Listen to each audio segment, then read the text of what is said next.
Good afternoon, buenas tardes, and welcome to another episode of Community and COVID-19 Lunch and Learn. I'm Fernando Valenzuela. And my name is Janelle Patances. We are part of the COVID-19 outreach team here at the Hispanic Health Council in Hartford, Connecticut. We are here to help get everyone vaccinated and also educate you guys on COVID-19. We're here to answer any questions or concerns you guys may have regarding COVID-19. Also, please feel free if you have any questions, put it in the comments below. We're going to have a Q&A towards the end of the video. Today's topic looks at how COVID-19 has impacted our school systems across the country. Since the beginning of the pandemic back in 2020, we've seen widespread teacher and staff shortages. Student absences are on the rise, and many students are falling behind in class. These, among many other factors, are disproportionately impacting Black, Brown, and low-income students across the country. To help us discuss this topic is our guest speaker, Natalie Zwerger, Executive Director at Recenter Race and Equity Education here in Hartford. Natalie coaches organizational leaders, board members, superintendents, district leaders, university faculty and staff, and many others on advancing the principles of equity and racial justice. She earned a Juris Doctorate from the Northeastern University School of Law, a Master's of Education from City College, and a BA in Sociology from Tufts University.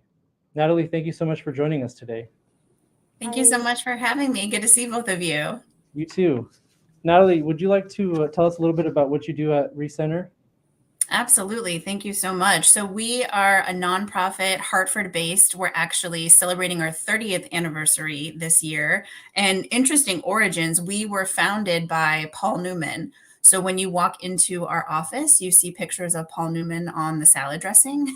So shout out to the Newman's Own Foundation and our other longtime supporters. It's been 30 years of great work and evolution. And I've been in this role as executive director almost a year now, doing this work of advancing equity and racial justice in our schools for a long time. I've been an educator for 20 years. I'm also a lawyer and enter this space, important for you all to know, as a white Puerto Rican, cis hetero, non-disabled person with significant class privilege. The most important role that I have is likely, though, of being the mommy of a 3-year-old who I think is actually a three-nager, approaching teenager status at an accelerated rate. So that's the rundown. But we have an amazing team of folks who work mostly in the greater Hartford and Connecticut area, but we have a couple of national projects and then some growing work in New York. Before I came to Recenter, I was at the NYU Metropolitan Center for Research on Equity and the Transformation of Schools. So I have a lot of work that continues across New York State as well. Well, thank you for all that information, Natalie. So let's just get right into it. So we got a couple questions. Let's start with the first one. In what ways have you seen the impact of COVID-19 on our educational system? What are some of the worst problems you've seen? This is like the heady question right up front, y'all, right? I mean, how hasn't it impacted our educational system? Truly, it has exposed cracks in the foundation, cracks in the structure, and really put education, schools, educators, and certainly educational leaders to the test in terms of their flexibility, responsiveness, the awareness that they came in with to some of those disparities that you named in your introduction that are particularly impacting Black and Brown children, low-income children. When we think about who was already experiencing disparities in schools, everything has been exacerbated and stressed with the impact of the global pandemic. I will say, as you know, folks who do this work as facilitators, we push into schools and districts all the time. We had to shapeshift in the same way that educators had to shapeshift, right? Shifting very quickly to an online format where unfortunately many of our schools were not at all prepared for in a number of ways, right? So first thinking about how to support students to even have access to technology so that they could participate and learn and engage, but then also supporting teachers who had to shapeshift dramatically, thinking about the way that they delivered instruction, the way that they interacted with young people, the times that we were, fully remote for extended periods of time. those moments of connection that you have with your students, informally in the hallway, conversations with colleagues where we build relationships and sustain relationships, but also where we can be in conversation as adults about how we serve children, dramatically gone, right? And so had to be recreated in this virtual space. And I think all of that while also acknowledging the trauma, the loss, the persistent anxiety that many of us, if not all of us, have in some format or another, has absolutely impacted the way that teaching and learning has happened over the past couple of years. And I think, frankly, how we think about teaching and learning moving forward and what have we learned from the pandemic. You hear a lot of narratives right now about loss, learning loss, and we're not meeting standards. And those of us who've been in education for a long time and thinking about educational equity have pretty strong feelings about standards and standardized testing anyway, as not actually being in service to children in the most responsive ways that they should be. But now that we're thinking about, students who are not meeting those particular expected benchmarks by the end of sixth grade, let's say, from my perspective, the conversation needs to be, how does seventh grade look different next year for those students, right? How do we shift our curriculum, our pedagogy? How do we shift the way that we teach, engage, and relate to young people? That's the question I would rather be asking, as opposed to how do we make up for some set of deficits in expected performance, either academically, socially, behaviorally, whatever those external pressures are that we think about in education. And so I think the long-term impacts are not yet going to be evidenced for some time. I think about the folks who we have lost in the education system. I think about the large number of educators and staff and leaders who have taken early retirements, who have stepped out of the classroom. And I want to see all of that data disaggregated, right? I want to know how many Black and brown teachers left the classroom, how many Black and brown leaders are no longer in front of our students.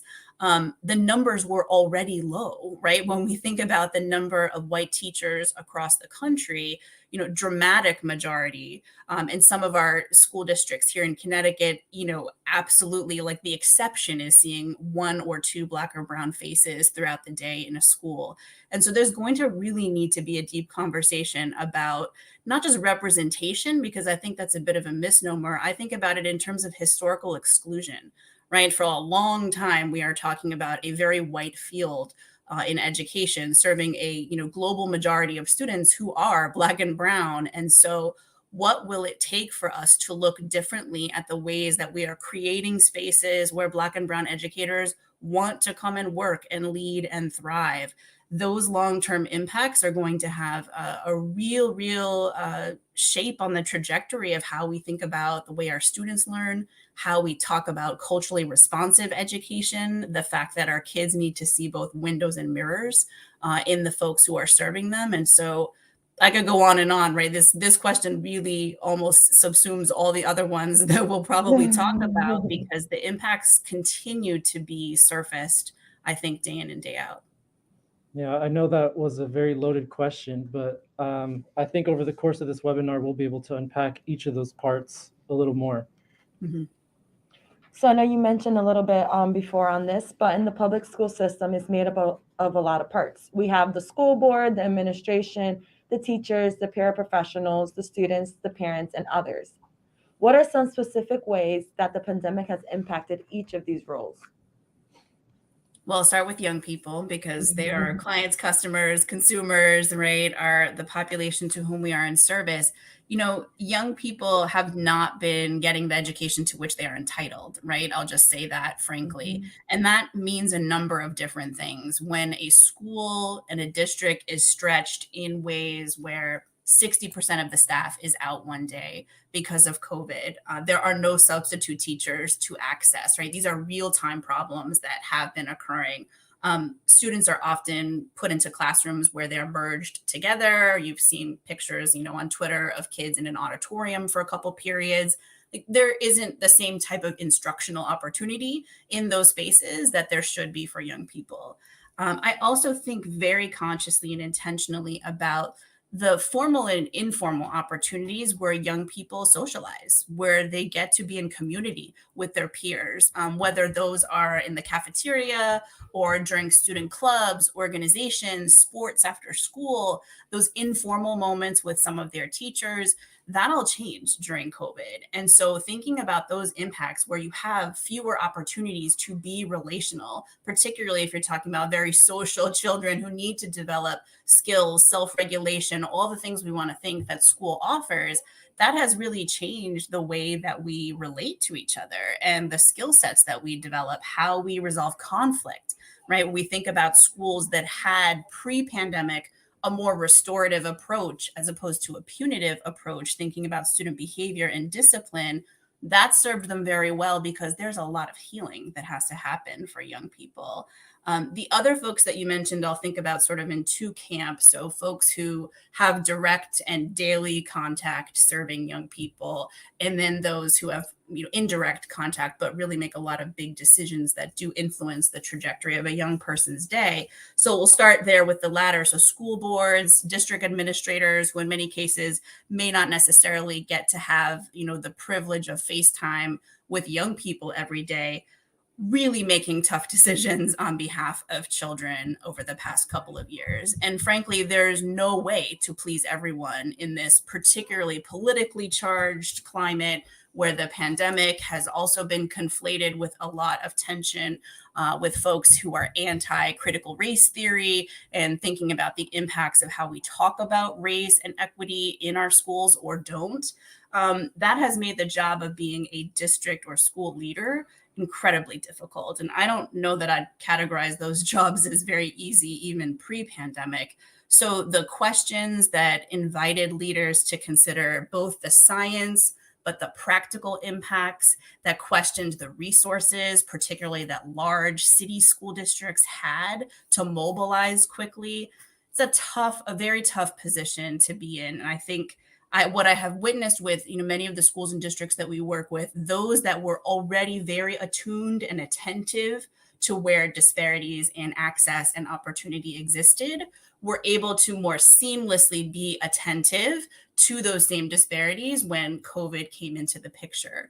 Places that sort of started the conversation, and this was an interesting confluence of events. George Floyd was murdered right around the same time after the pandemic had just started. We had shifted to fully remote instruction. All of a sudden, as a facilitator of centers that do racial equity work, we were getting calls off the charts, right? That we had never expected in terms of volume of folks who wanted to start a conversation about equity, start a conversation about responsiveness, which is wonderful, right? I'm glad that so many doors and opportunities were opened. But I think it was also a very hard time to begin those efforts, particularly folks in community questioning, why now? Why weren't you doing this 5 years ago? Why weren't you asking these questions before about how we serve kids? So a very difficult time, I think, for leaders to walk a meticulous line of centering young people, of getting guidance from districts, from state departments of education that in many ways were very reliant on the health department. And we're still learning this virus, right? Like, let's just say that there are things that we're still learning day in and day out. And so I think that superintendents have taken on all kinds of roles they never expected that they would, right? Like health director, they already felt like they were weather people, meteorologists, because they always have to call, do we take a snow day or not? Now they're learning technology. I mean, so many aspects that became a part of the role that they bear really influence, I think, the trajectory of their work. And then when I think about folks who directly impact young people, right? So classroom teachers, parents and caregivers, staff members, guidance counselors, social workers. I mean, these are folks who have been both operating under all of the anxiety that they hold personally, while also trying to serve young people who carry the burden of all of that anxiety, who are worried about coming into spaces and bringing home COVID and making their family sick, right? These are real feelings and concerns that nobody was prepared to navigate. And so what I have seen has been some really beautiful work by educators who are deeply attuned to how to foster an environment where we can be vulnerable, where we can share that we, as human beings, all have these concerns, right? Particularly those of us where we know have higher risks facing this virus. And so I have seen a lot of really great examples of the responsiveness of educators who, frankly, haven't been treated well by the system, right? Have decisions are made outside of their consultation. I've been an educator a long time. I have not been in the classroom amidst COVID. And so I cannot actually fathom all that educators are carrying while trying to hold themselves true to the curriculum that they know they want to teach, the units that are coming up, the standards they have pressure to meet. On Twitter, you see examples of folks who are literally being observed by their principals day in and day out, right? As a part of teacher observation throughout this pandemic, like their job didn't change. And it needed to be flexible in ways to serve children differently than we could. So there's a lot of just flexibility that I have seen, responsiveness. And again, the places that held these principles and values to their core were more easily able to shapeshift given the structural conditions. Places that were just beginning, it was tougher, and it remains tough. I actually wanted to follow up on that specific point. You mentioned how those schools that were more attuned to these disparities were able to adapt easier. In the 2020-2021 school year, I was working at CREC, and I was very impressed with. This is a magnet school, or a collection of magnet schools that holds these core values of social justice very close to everything that they do. And I was very impressed with the way they were able to address, like you said, the George Floyd murders and other issues. But I wanted to ask, of all the schools that you serve, how many do you feel were in that position where they were able to kind of adapt more easily? A much smaller number than I would like to say out loud. I think that there's a number of ways of thinking about a commitment to race and equity and thinking about disparities that result, not just in terms of those identities, but also in terms of gender, the intersection with ability, students receiving the services to which they are entitled. It was a smaller number than I would like to ever have to name publicly for young people. But I do think that doors have opened as a result, right? The conversation has shifted. It's really incumbent upon us also to not just be in the business of highlighting examples of the really negative situations. Like I feel this profound responsibility of highlighting, as you're naming, examples of places that have leveraged really well a commitment to equity. But I also see a lot of surface stuff. This isn't just, convening an equity team once a month and expecting that you're going to see structural changes. Unfortunately, a lot of the folks who we encounter are holding meeting after meeting, engaging in conversation, which may be meaningful for the people who are a part of it, but there's no impact on the larger system. And so when we work with equity and racial justice teams, our first questions are, how do your students know and feel the commitment you have to equity and racial justice? How do they know you've spent so much time thinking about inclusivity, thinking about diversifying the staff who serve them? Where is the evidence? And oftentimes 2 years, 3 years, 5 years can go by and you can still be stuck in that surface place if you aren't thinking about the impacts across your system. So I think we're getting to a place where that system-wide approach is clearer to folks. Whether or not they lean into and are ready to engage in it is another conversation. All right, thank you for all that great information. So we have another question here. Are there any issues that exist prior to the pandemic that have worsened because of COVID-19? And what are some challenges that are unique to the pandemic? I know you mentioned a few, but.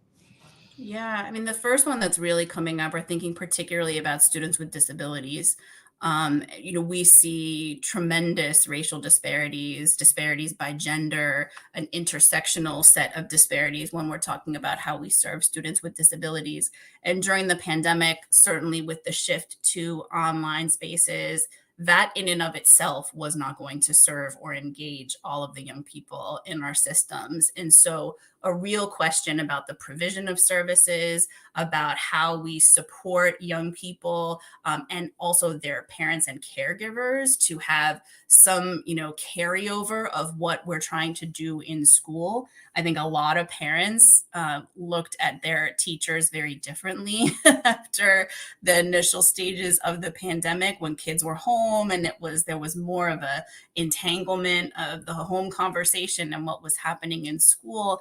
And that has to be, really measured with data. And so thinking very concretely, how do we know our students? I'm a huge proponent of doing a regular equity audit, taking a look at all of the disparities that exist. Folks want to focus on academics and behavior, but we got to talk a little bit about other stuff, right? We have to take a look at who are the students who are participating in clubs and sports and student organizations. Who are the ones who aren't, right? Are those the same students who don't fill out our climate survey? Are they the same students who are not actually achieving at the levels we hope to see them achieving academically? The schools that can drill down as close as possible to the individual student level get a real narrative about who's connected to learning at this moment, who's not, and why, right? The biggest offering I can have for folks is that you got to do a root cause analysis. You can't just know where your disparities lie. You have to understand why they're there. Why are they persistent? Why are we persistently talking about Black boys who are also students with disabilities, who are also receiving a higher number of disciplinary referrals and suspensions? These are trends that we see persist across the country. And so schools need to be prepared to ask specific questions about how their systems and interventions are responsive or not, and why that matters across lines of difference for young people. So I think a lot about particularly students with disabilities. I think a lot about curriculum content. Choices have to be made when you have less time with students, where you have less access to students.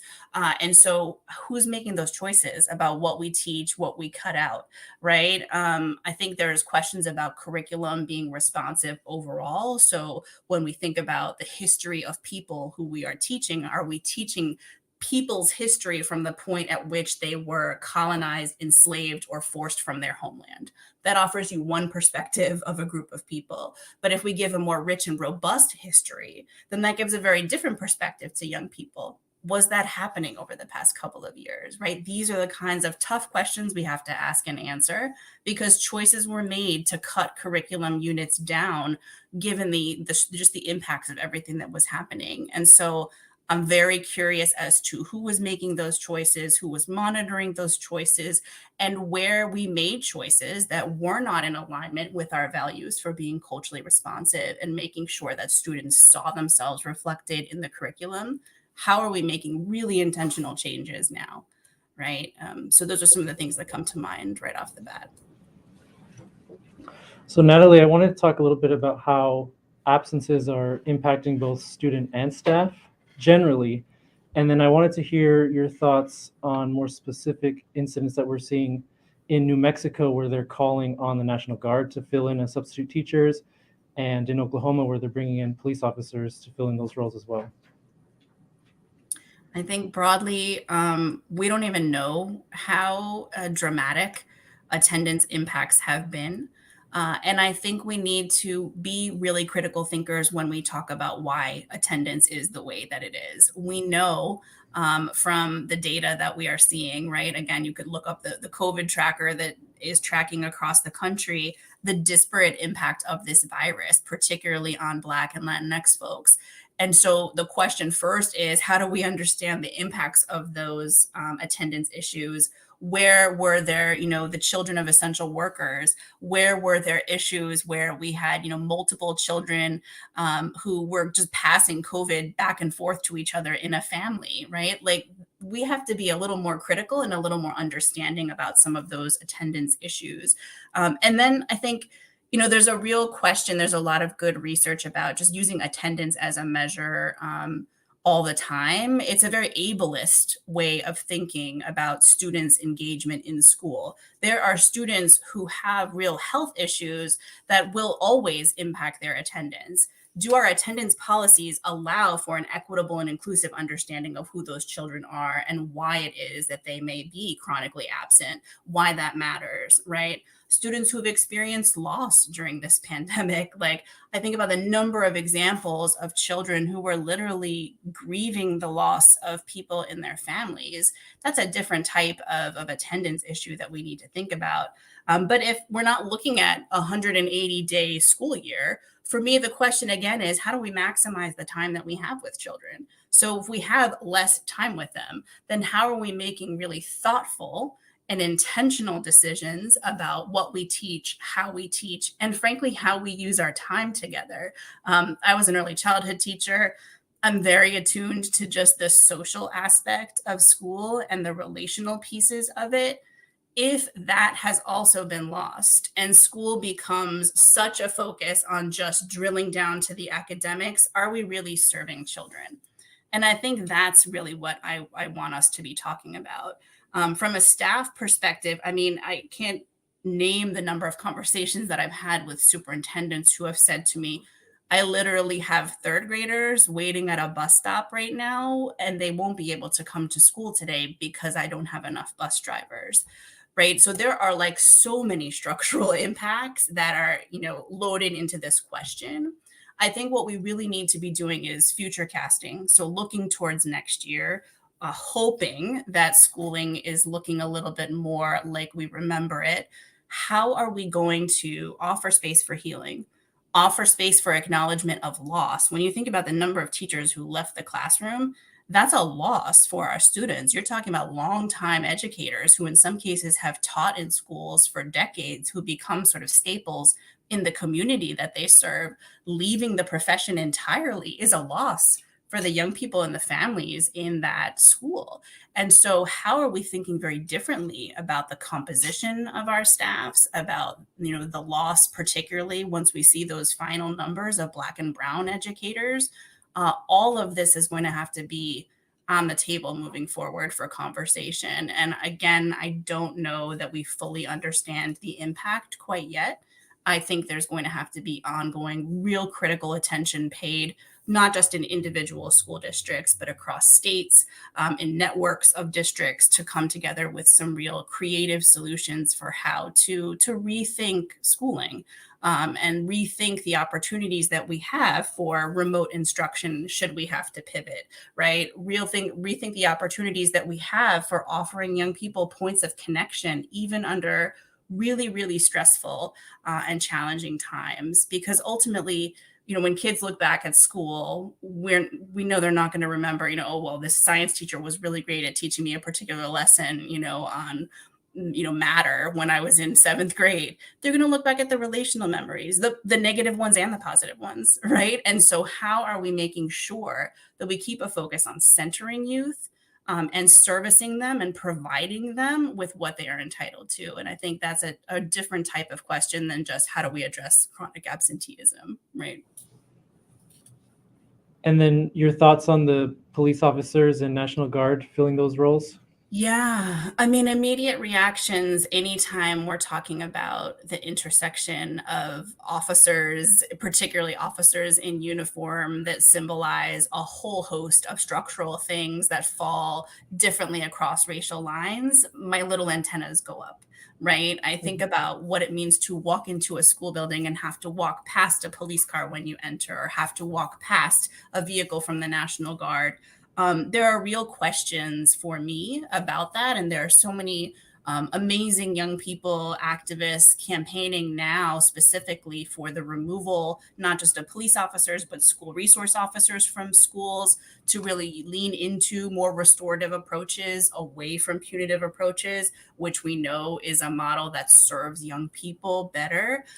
Those are the initial, like, visceral reactions that I have to it.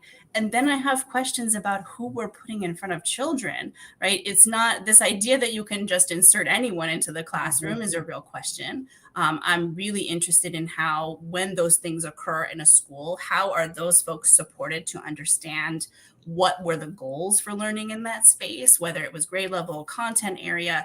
This isn't babysitting, right? This is intentionally serving children to build sets of skills that will serve them on a learning trajectory, right, as they go through schooling. And so I have real questions about that, both the visceral reaction to just the presence of non-educators who also symbolize a lot of harm, particularly to our most historically excluded students.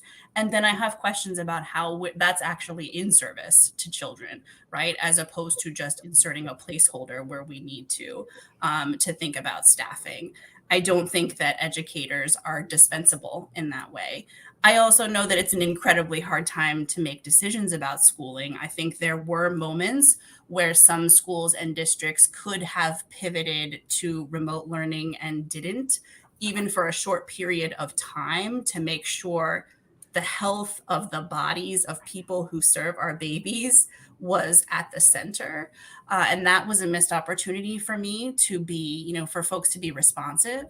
And I think that looking forward, if anything like this is to happen again, if there's another variant, do we feel any more prepared today than we were in 2019? I don't know. I wish my answer was more secure. I think that a lot of schools and districts need to be doing some forecasting and really just debriefing all that's happened, and then asking, are we ready to make a full pivot? Do we have the resources? Do teachers feel supported in the ways that they need to be supported to serve our children? And I think a lot of those answers are no. We're not any more prepared today than we were before. Yes, it's a lot of issues, and I mean, I think the severity of the state of public schools can't be understated. It's a serious problem that I think we as educators or even just members of society really have to try to address. Agree. And we spent a lot of time talking about problems in the schools, but can you speak to any that are specific to maybe public charter and magnet schools, maybe some of the ways that they were impacted differently or how they handled the pandemic differently? I think, it's not that I could offer really specific, like clean lines across, the public charter magnet school space. I think it's really about resources. I think that I definitely saw schools that were better resourced to even make the pivot to needing the breadth of PPE that was needed immediately, as we were still trying to understand COVID protocols and safety at the very beginning. I know as a consultant who worked with large city school districts across the country, one of the first things that happened was that all funds were diverted immediately to COVID, to purchasing PPE. And I know that there were school districts that were better able to, and schools that were better able to, because of network support, because of funding structures, better connections and access to resources, they were able to make that pivot quicker, more easily, and just had access to more resources than some of our traditional public schools, particularly in large cities. And that's a question that back to one of the earlier questions you asked of disparities and inequities that existed before the pandemic. Like that's not shocking, right? That we have funding issues, that funding of schools is inequitable. And so I see that when I think about different types of schools and how they responded. I think that governance and policy decisions are probably also another impact that might look differently across different structures of types of schools. And by that, I mean, where we're not talking about a school board, where we're talking about other types of governance structures. Did that make your job easier, less easy? I can't really name it, but I know that it influenced the way that folks were moving and how they were being responsive to community. I also think in terms of just curriculum content, schools that had more flexibility, where leadership or district leadership or network leadership were more open to curriculum changes as a result of all that was happening structurally, that was more responsive to what kids needed. Like sticking to, we need to be on page 15 of this textbook on this day, probably not the best approach, right? But we have to also be clear that not all educators have the freedom to teach the way that we know our young people could be best served. And so I think the impact across different types of schools in those areas is probably where I would offer some of the inequities that exist, that probably existed before this. And just this pandemic has put such a strain on our systems that it's really just surfaced and frankly deepened those pre-existing inequities, which in many ways come down to funding structures. And talking more about these inequities, can you speak on some of the disparities we might see along racial and class lines when it comes to student learning? I know that those have existed, of course, before the pandemic, but maybe how have they been exacerbated because of it? Yeah, I think that, we have seen really gross inequities and disparities in terms of access to AP honors courses, college level courses for students. We definitely, when we take a look at even more diverse school populations, we don't always see a clear and proportionate representation of students of color when we're talking about AP honors courses, college level courses. Certainly, when we take a look at behavioral disparities, most often the data that we look at is around suspensions and expulsions, which is one piece of data, but that's the outcome of some kind of disciplinary incident that occurred. And so, if you can actually take a closer look at disciplinary referrals, that gives you more of a sense of what occurred in that moment. How could the situation have been de escalated? Is this an issue that keeps coming up with the same groups of students? Why does that matter relationally? So I think that those types of disparities also became more disparate and deepened throughout the pandemic. And part of that, so much of this comes back to relationships, right? Are there relationships where students even access an understanding of, I need to take this set of courses early on, in middle school in order to be able to take this AP when I'm in high school? Do I even know that I should be thinking those ways, right? What is the support that I'm getting from the counseling office? When I think about those behavioral issues relationally, are there communities being built in our classrooms, right? I can't assume that just because a group of young people exists in the same space that we are a community. And so what are the opportunities for educators to think in those responsive ways, to ask questions about how we use student advisory to foster connection, to foster opportunities for young people to connect across lines of difference? I think those are some of the most prominent. I think we think about academics, we think about behavior.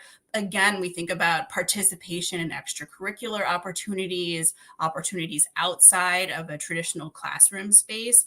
Who are students who are accessing those opportunities? How are they getting advice in terms of how those opportunities will also be supportive of their college applications, if that's the route that they are going?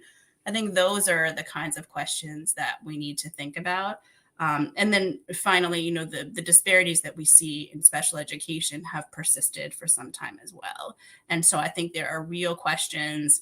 You're really going to be looking at your data at the end of this year and probably taking a close look at data for next year to see how those racial disparities, those disparities for students based on socioeconomic status have either persisted or actually even gotten worse.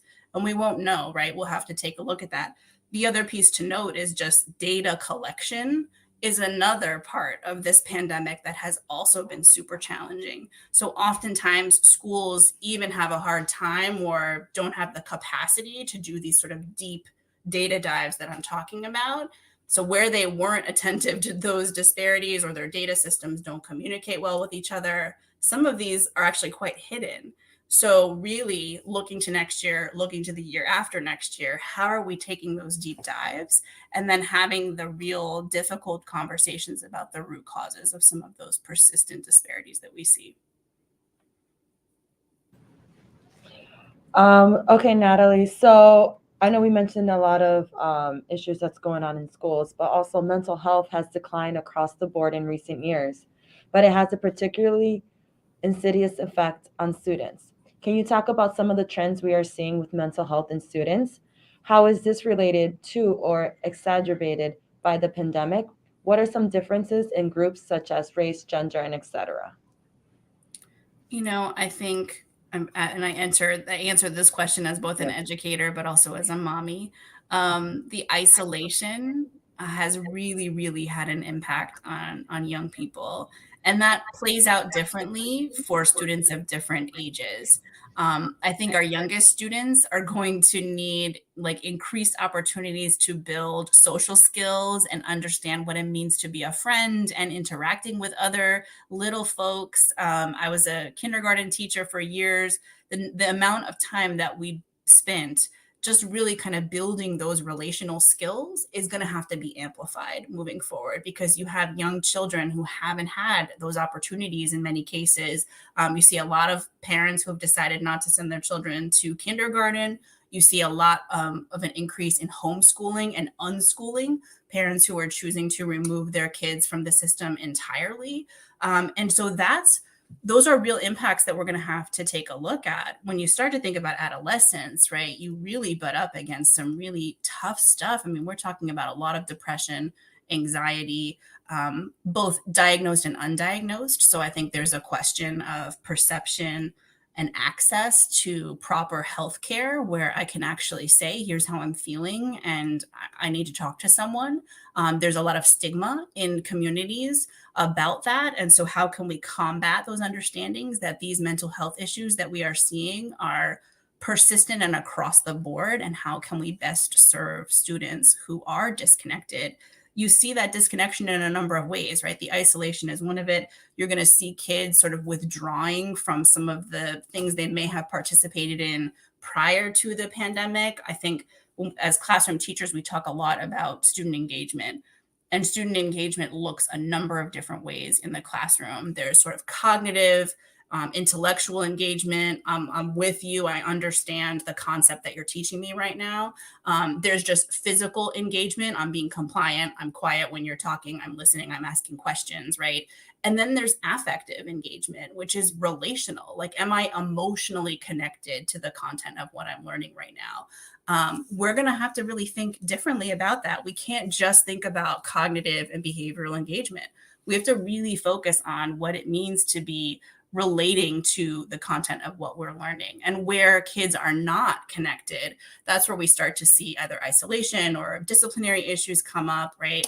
A number of manifestations that can look different in children. And so the question really becomes, are educators supported by teams at schools to really think about the behaviors that we're seeing change, to make sure that families have access to community resources, that they know signs they should be looking for. You know that school districts are using this language of social emotional learning all over the place. The one thing I will say is that social emotional learning also needs to be applied with an equity lens. SEL alone is not equitable or inclusive or racially just. One brilliant educator, Dr. Dina Simmons, says that if you're not thinking about equity with social emotional learning, it's essentially white supremacy with a hug, right? And it's such a great and powerful quote, because it's really pushing us to say, yes, of course, we need to be attentive to the social emotional needs of all children, but we need to be particularly attentive through a racial equity lens for historically excluded students. And we need to ask those tougher questions by race, by gender and sexuality, by ability, socioeconomic advantage, right? All of those layers that might be impacting the support and the services that a student could access. So again, I think that's another point where we're only beginning to understand the long-term impacts. And for me, if I was in the classroom now thinking about incoming students next year, the question would be, how am I prepared to support them, their families, in accessing all of the needs that they might have and knowing what's out there, right, to be supportive of them, but also how am I attuned to the racial equity lens that I'm applying when I think about behavior. So I know you mentioned a lot of these issues are going on within the school system and within parents and anyone else with young children, really. What does your ideal public school system look like? And what kind of resources would you need to achieve that? That's a big question.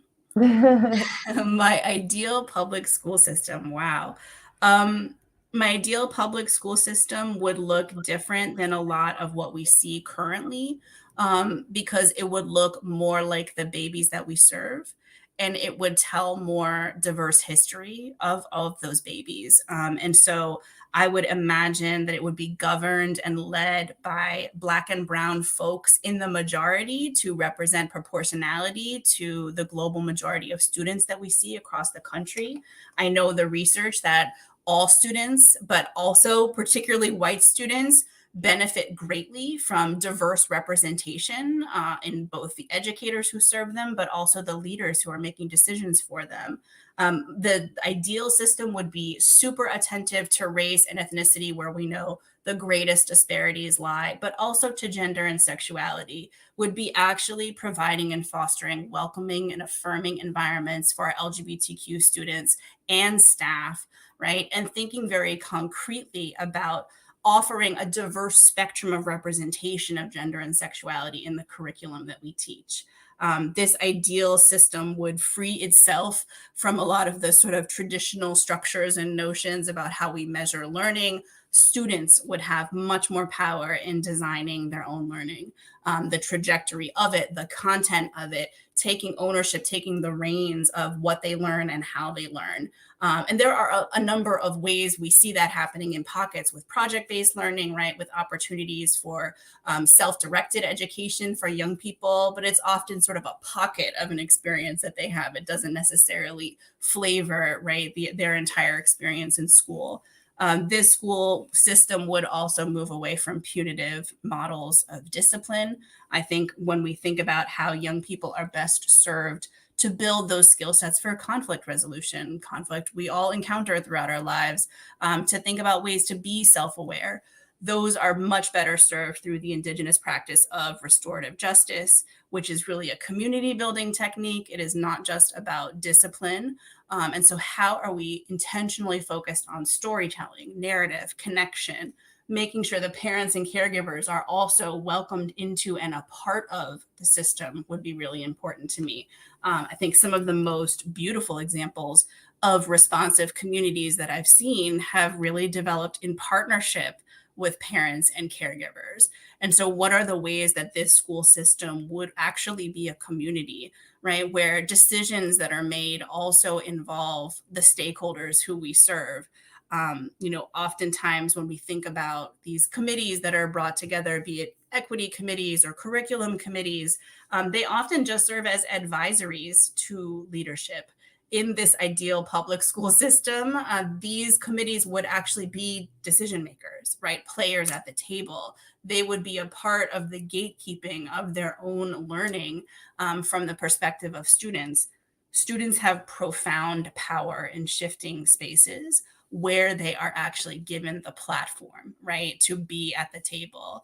And so there's just a number of ways that I think the structure of how we imagine a traditional sort of hierarchy would not be in place in this space. It would be more communal, and it would be a question where teams of folks would be really focused on how we're best serving students in this moment. How could we be serving young people better? How could we be really asking them deep questions about how they drive their own learning, what they want to learn, how they want to learn? Imagine students writing their own curriculum standards. Imagine students, developing units of study themselves. This is not out of the realm of possibility. And so I would love to take some of the learning that I have seen in pockets and merge it into one space that could really serve children in ways that we can't even really imagine at this moment. Thank you, Natalie. Well, we just passed the 45-minute mark, and we want to make sure we still have some time for the Q&A. I know we have a few questions for you. So this question, what advice do you have for parents advocating for Black and Brown children who may be attending a school that is not culturally responsive? That's a really good question. It's a great question because unfortunately, I think there are far too many parents who are in this position. So the first thing I will say is there are tons of resources and connections so that you're not alone, right? I don't want anybody to feel like they're operating on an island, right? First, like who can you reach out to, whether it's community organizations, an advocate on the school board, one teacher who has access to, positional proximity to power, who are the folks in the community. A lot of towns right now have their own equity and racial justice committees that have convened. Real power in working with a community-based team and leveraging that connection, you hope, a relationship with the school district, but also can apply some pressure externally as a group of folks in the community who really want to hold all of us accountable to serving children. But I never want anybody to feel as if they're doing this on their own. And so in communities where that doesn't exist, are there local organizations, that local NAACP chapter, the Urban League, right? Where are there points of connection where folks are having really authentic and attentive conversations about the impact of race and responsiveness? How can we be partners in supporting that advocacy? Keeping really good data. So I'm a lawyer. Keep track of every conversation that you have where you are bringing up any issue related to responsiveness or the lack thereof. Any examples of incidents where Black children are being treated differently than their peers. Document everything. There are also opportunities, of course, if we get to that point where you can file a complaint with the Office for Civil Rights in the U.S. Department of Education. There are regional offices across the country. You go online, you can either call them or you can file a complaint online, and it's available in multiple languages, the complaint form. But basically, you would include all of your information and documentation there, and then they would decide whether or not they would open up an investigation. And I've worked with a couple of school districts where a cluster of parents, right, have come expressing the same issues. If there is no traction starting with working with the school, then you would be filing OCR complaints, individually. And when the USDOE sees a cluster of those, they're going to be much more likely to conduct an investigation of what's happening there. And that's when you read that, some school districts who have negotiated settlements with OCR, any school that receives federal funding, which is every school, K-12 and college and universities, has to work with OCR if there is a complaint brought to them that they decide to investigate. So that's sort of the extreme. I would hope that we could work first with our superintendents and our principals.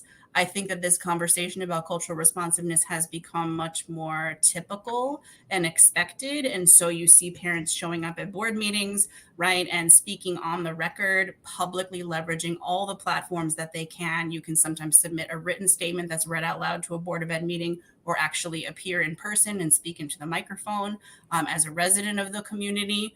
But not giving up and not feeling as if you're alone. And I know my contact information is being shared, and I'm also happy to support anyone who has further questions specifically or just wants some resources. And we'll definitely share all that information on the Facebook chat as well. Awesome. Another question that we got was, how do you think schools and/or public health agencies educate teachers, administrators, school faculty, students, parents, and guardians about COVID-19 and vaccines? I think there's a profound responsibility there when we think about education and schools as being part of community. I've seen a number of school districts who have done a wonderful job of hosting informational sessions, partnering with the local Department of Health, offering brief virtual conversations in person, having drop-in hours, having a number that you can call.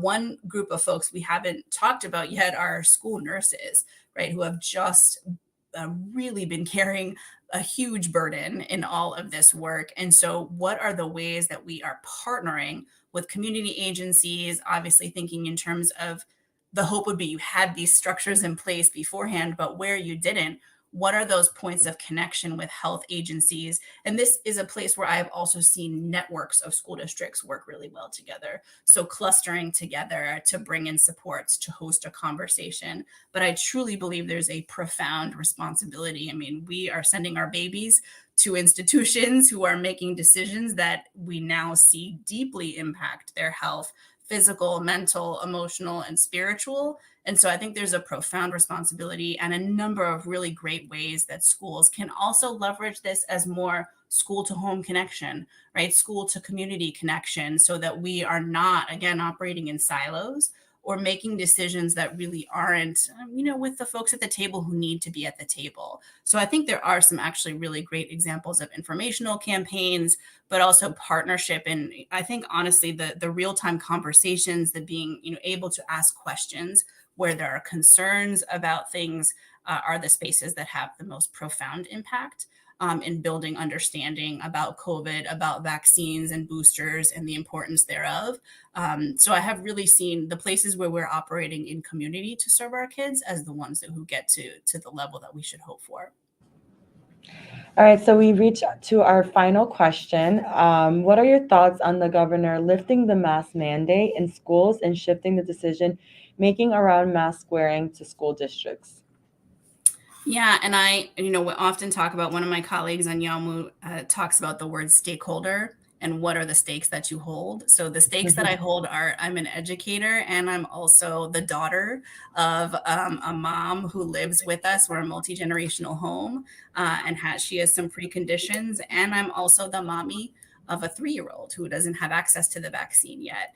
And so wearing all of those, holding all of those stakes and wearing all of those hats, and as an educator, I am really concerned. If I was in the classroom right now and saw the speed with which we're lifting mask mandates, my question would be, what has prompted us to make this decision now, right? And so I really hope we can continue to have a deeper conversation. I mean, it's like real time every day. I get a notification from another local school board voting officially, right, to make a decision about it happening next week or immediately. And I have to be fully transparent. Does the science tell us this? Does it take us there?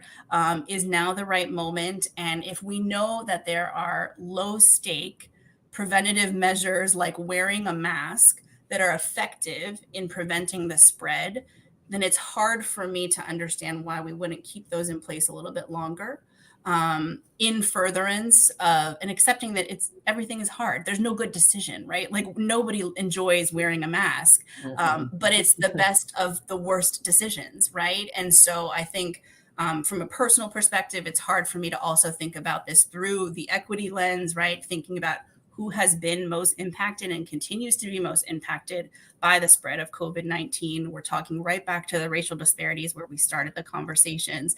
And so I think it's echoes of an individualistic, very white-centered approach to think that I don't want my child to have to wear a mask anymore. That's hard for me as a parent to know that part of my decision-making about the health and safety of my own child it feels like it's being taken away from me when we make these sort of speedy decisions without real intentional thought. My hope, of course, is that we have turned a corner and things will look different, but I do feel like we've sort of had that hope a couple of times before, and then we've seen another variant. I just want us to be smart about this. And I know that keeping our kids and our educators healthy is the smartest way to go, because they influence so many people, their caregivers, their parents, their siblings, right? That we're not just talking about the bodies of the folks who are in our schools impacted by these mandates. It's everyone that they encounter. So I'm cautiously optimistic, but also concerned that the speed with which we're sort of wanting to decide this is over, because it's not been a great couple of years, is not actually the speed the virus moves.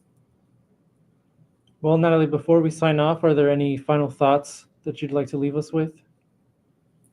Just gratitude for the space, and hope that the conversation continues beyond here. It's always my intention that when we enter into these dialogues, we leave feeling nourished, but still hungry. So if you feel yourself left with a number of questions or wanting to go and talk to someone else or reach out to make a connection, to me, that's a good thing. So just appreciative of both of you and the council for hosting this event, and looking forward to the dialogue continuing. Yeah, well, thank you so much for joining us. I think the conversation was really productive. Yes, thank you so much. Just make sure you have any more questions for Natalie, definitely contact her. We have her information below. We're also going to put it on the chat. And if you guys have any questions regarding COVID, please contact us. And thank you so much, Natalie, for all that thorough, very important information. I learned a lot. I know my partner Fernando did as well. So please stay safe. Thank you so much. And hopefully we get to talk soon. Bye, Thank you, Natalie. Thank you. Take care. Bye.